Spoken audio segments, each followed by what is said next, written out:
Hey guys, welcome back. In this video, I'll be talking about some tips for making bar chords easier to play. Now, bar chords get a pretty bad rap because they tend to be more difficult at first. And don't get me wrong, they're pretty rough in the beginning. But once you get the hang of them, it opens up endless possibilities for playing chords all along the neck rather than just staying down here. It's kind of like swimming with floaties when you were a kid and just staying in the shallow end versus learning how to swim and feeling the freedom of swimming in the deep end. Now, we won't dive in head first, we'll ease into it, so nothing to worry about. Now, a bar chord can look like this, or like this, or like this. There are a lot of possibilities. In this lesson, we'll focus on the F major bar chord. The F chord is actually an E-shape bar chord.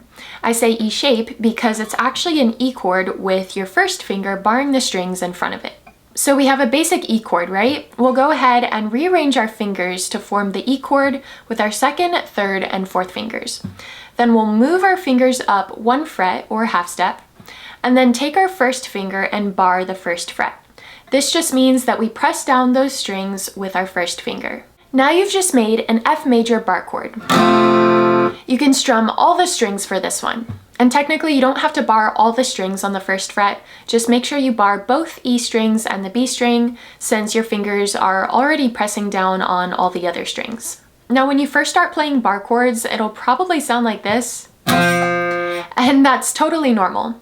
For this chord, the best way I've found to arrange your fingers is to start with the E chord and then move your fingers up and bar the first fret. So go ahead and arrange your second, third, and fourth fingers first, and then place your first finger on the first fret. Make that finger flat and then roll it to the side for added pressure and try to curl it just a little bit.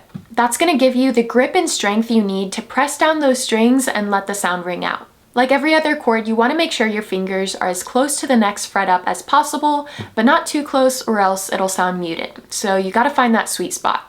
Also, try to avoid the soft fleshy part of your first finger.